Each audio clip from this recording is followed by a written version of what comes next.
할렐루야. 하나님의 사랑과 은총이 우리 사랑하는 성도님들에게 넘치시기를 축원합니다. 7월 7일 아침입니다. 이 아침에 하나님이 함께 하시고 또 모든 기도가 응답되며 또 우리들의 모든 부족한 것들이 채워지고 또 코로나도 물러나고 또 우리들의 건강을 하나님이 지켜주시는 이 귀한 아침, 이 귀한 하루가 되기를 축원합니다. 오늘 7월 7일 아침에 같이 말씀 보려고 하는 것은 어제 이어서 사랑의 실천의 두 번째 시간입니다. 구체적으로 우리가 어떻게 사랑을 실천할 수 있는가, 또한 우리가 하나님의 사랑을 실천하기 위해서는 먼저 어떤 단계를 밟아야 되는가 하는 것을 생각해 보려고 하는데, 그 중에 첫 번째 단계로서 바로 하나님의 깊은 사랑을 체험하기를 축원합니다. 어제는 사랑에 대한 일반적인 얘기를 했습니다. 오늘은 하나님의 사랑을 체험하는 삶을 먼저 이야기를 합니다. 오늘 말씀은요, 에베소서 3장 17절에서부터 19절까지 나오는 말씀입니다.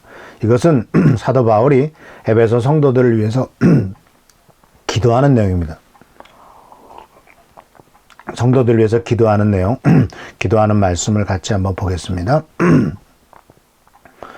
믿음으로 말미암아 그리스도를 여러분의 마음속에 머물러 계시게 하여 주시기를 빕니다. 여러분이 사랑 속에 뿌리를 박고 털을 잡아서 모든 성도와 함께 여러분이 그리스도의 사랑의 너비와 길이와 높이와 깊이가 어떠한지를 깨달을 수 있게 되고 지식을 초월하는 그리스도의 사랑을 알게 되기를 빕니다. 그리하여 하나님의 온갖 충만하심으로 여러분이 충만하여 지시기를 바랍니다.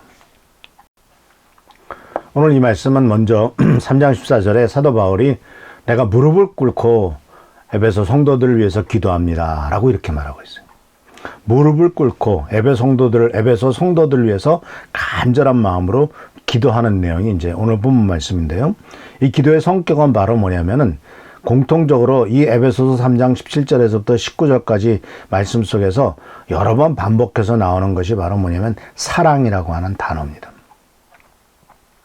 그러니까 사랑 속에 뿌리를 박고 털을 잡아서 그리스도의 사랑의 너비와 길이와 높이와 깊이를 깨달을 수 있게 되고 지식을 초월하는 그리스도의 사랑을 알게 되기를 바랍니다. 자, 이 말씀 속에서 우리는 이 하나님의 사랑을 체험하는 단계를 우리들 체험하는 그 과정 또는 단계 또는 요점을 발견할 수가 있는데, 과연 나의 삶의 뿌리가 어디에 있느냐라는 것. 또 한 가지는 나의 그 믿음의 뿌리를 어디에 두고 있느냐라는 거예요. 물론 우리들은 믿음의 뿌리는 대개 하나님의 말씀에 근거를 두고 있죠. 성경 말씀 속에서 우리들은 믿음의 뿌리가 깊이 박혀 있기를 축원합니다. 그런데 오늘 사도 바울은 우리의 믿음의 뿌리가 하나님의 사랑 속에 뿌리를 박을 것을 요구합니다. 자, 이것은 한번 생각해 보면 됩니다.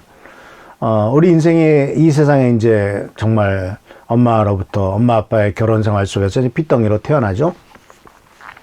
태어난 어린아이에게 가장 필요한 게 뭘까요? 물론 우유도 젖도 먹어야 되고 또 건강해야 되고 많은 문제가 있죠.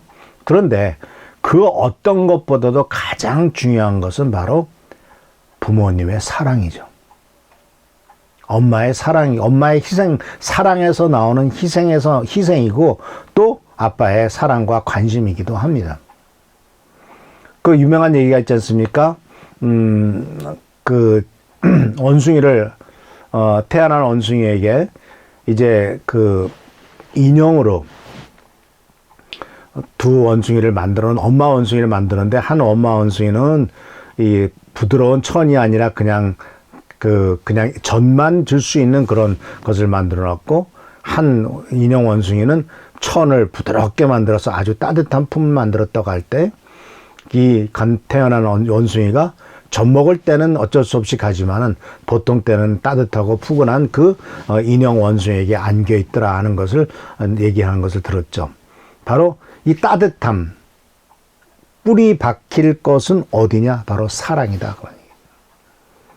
그래서 사랑을 최고로 많이 받은 사람이 안정적인 삶을 살아가게 되죠.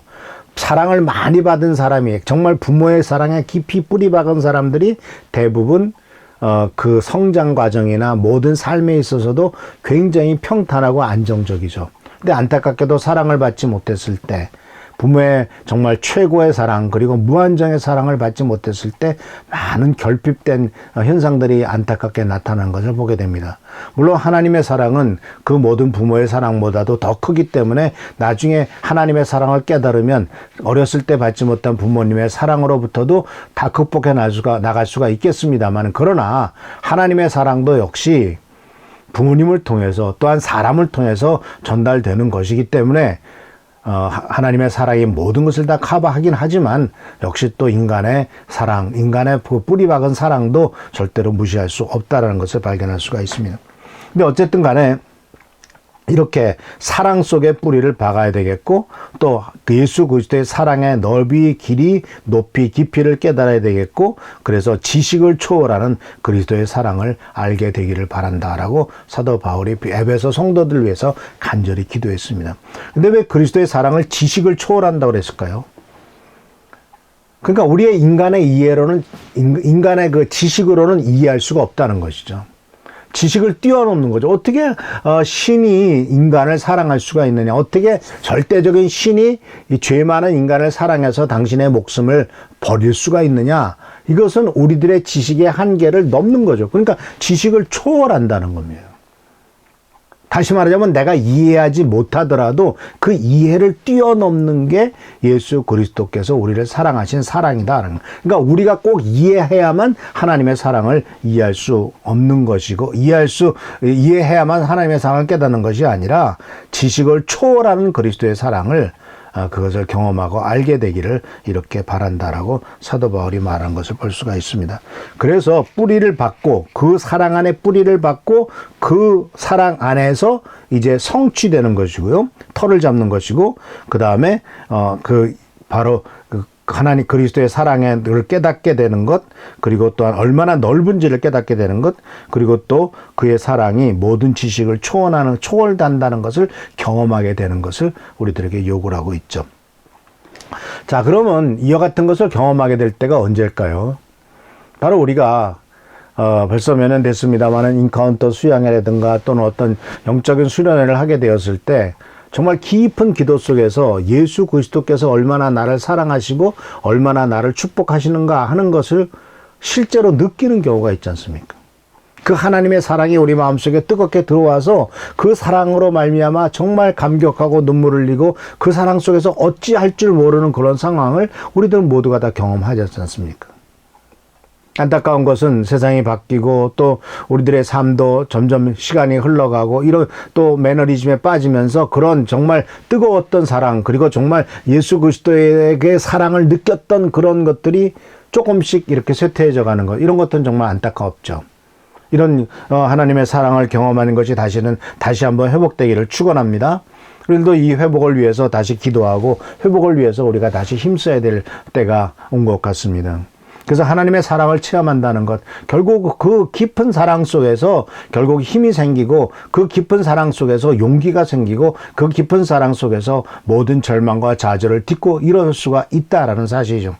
부모의 사랑이 충만하고 충분하다면 그때 자식들은 좌절과 절망 가운데서도 일어납니다. 우리 엄마 아빠가 나를 사랑해. 내가 실패해도 엄마 아빠는 나를 사랑하고, 내가 좌절해도 엄마 아빠는 나를 사랑해. 무조건 엄마 아빠는 내 편이야 라고 하는 그와 같은 생각을 자식들이 갖게 될 때 자녀들은 다시 한번 힘과 용기를 얻게 되는 거죠. 그래서 정말 우리들이 하나님의 사랑을 체험하는 것만큼이나 우리들이 또한 자녀들에게 하나님의 사랑의 화신이 돼야 돼요. 이 부분 앞으로도 계속 말씀드리겠습니다만은 우리들이 그저 하나님의 사랑이 어떤 거다라고 체험하는 수준이 아니라 그 체험이 나를 통해서 다른 사람들에게 전달되어야 된다라는 사실입니다. 왜냐하면요, 요한일서 4장 19절 말씀에 보면 우리들 잘 아시죠? 우리가 사랑하는 것은 하나님이 우리를 먼저 사랑하셨기 때문입니다. 아주 분명한 말씀입니다. 우리가 다른 사람을 사랑하는 것은, 원수를 사랑할 수 있는 것은 하나님이 우리를 먼저 사랑하셨기 때문입니다. 여기에서 이 사도 요한은 우리들에게 사랑의 근거, 사랑의 출발, 그리고 사랑의 기반에 대해서 분명히 말하고 있습니다. 결국은 우리들이 다른 사람들에게 보여줘야 될 사랑은 우리가 받은 하나님의 사랑을 확장시키는 거죠. 우리가 받은 하나님의 사랑을 전달하는 거죠. 우리의 사랑에, 또한 그렇기 때문에 우리의 사랑의 근거와 모델도 하나님이 우리를 사랑하신 그 모습이죠.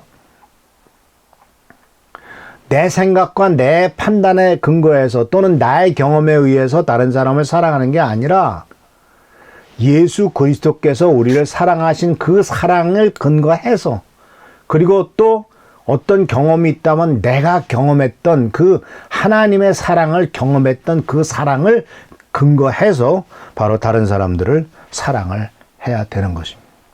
그렇기 때문에 먼저 우리가 하나님의 사랑을 체험해야죠. 사랑하지 못하는 사람은 사랑을 받아본 적이 없는 경우가 참 많습니다. 그러니까 사랑을 받지, 그러니까 이게 참 뭐라 그럴까요? 이게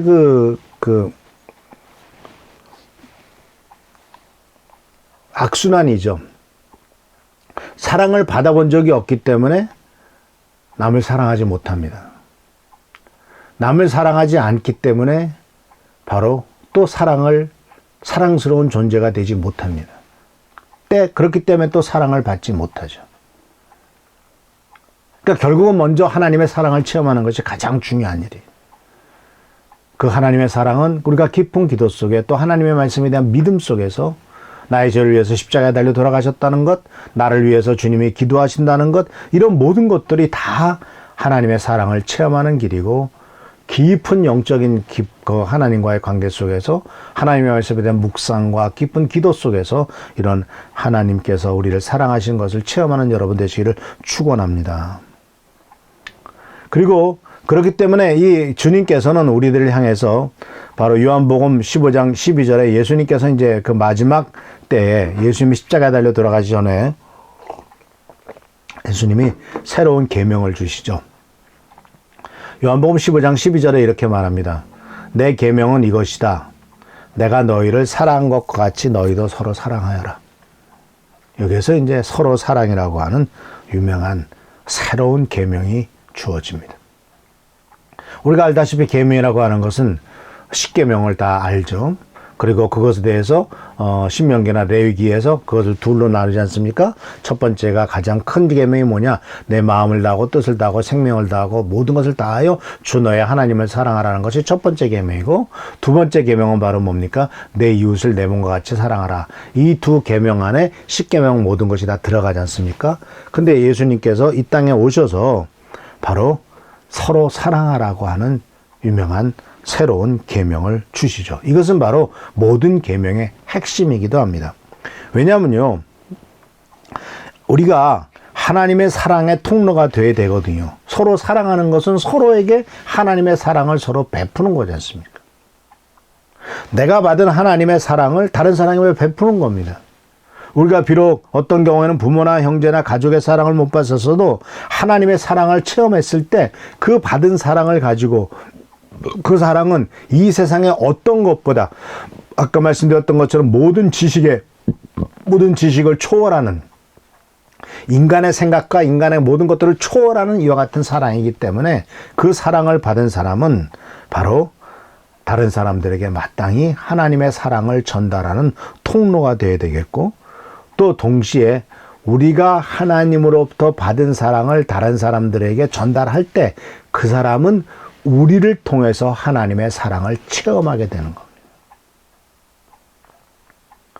우리는 하나님의 사랑을 깊은 기도와 또는 묵상과 명상 속에서 정말 하나님이 나를 사랑하시는구나 하는 것을 경험할 수가 있죠. 또 그것도 필수적입니다. 그러나 사실은 정말 예수 그리스도를 올바로 믿고 그 사랑을, 자기가 받은 사랑을 다른 사람에게 표현함으로써 상대방이 하나님의 사랑을 느끼게 될 때 그것보다도 더 중요한 사랑의 체험은 없습니다.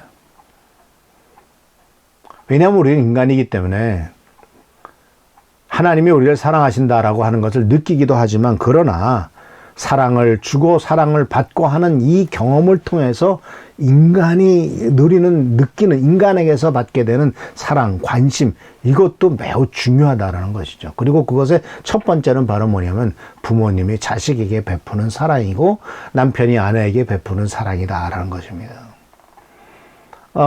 남편에 대해서도 성경 말씀에 분명히 말씀하고 있죠. 그리스도께서 교회를 위하여 자신을 주신 것 같이 너의 아내를 사랑하라.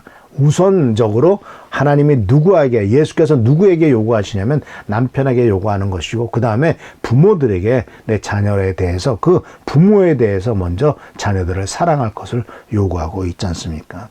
거기에서 이제 하나님의 사랑을 체험하게 되고, 거기에서 이제 사랑을 주고받거나 하는 일들이 시작되고 있다라는 사실입니다.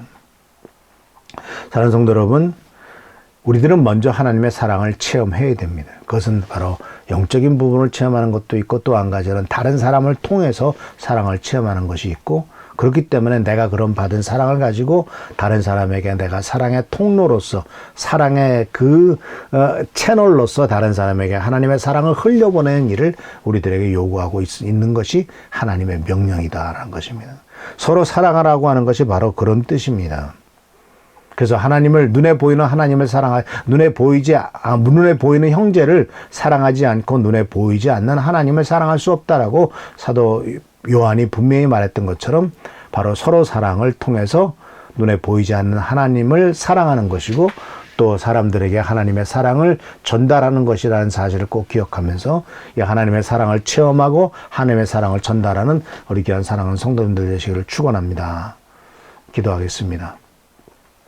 좋으신 주님 은혜를 감사합니다. 지금도 하늘에서 쏟아지는 그 하나님의 사랑과 은혜가 얼마나 크신지 모릅니다. 또 우리 주위의 사람들을 통해서 하나님의 사랑을 경험할 수 있도록 하신 은혜를 감사드리고, 또 나를 통해서 주위의 사람들이 하나님의 사랑을 체험할 수 있도록 인도하여 주시옵소서. 우리들은 참 많이 부족합니다. 간절히 간구하고 나오니 이 모든 사랑을 체험할 수 있도록 하시고, 이 모든 사랑 속에서 승리와 축복과 은총과 은혜를 경험할 수 있도록 주여 도와주시옵소서. 오늘도 함께 하시고 지켜보살펴 주시기를 바라옵고, 예수 그리스도의 이름으로 축복하며 간절히 기도하옵나이다. 아멘. 누구에든지 어떤 사람에게든지 하나님의 사랑을 전달하는 사랑의 통로가 되시기를 축원합니다. 하나님께서 함께 하시기를 축원합니다. 할렐루야.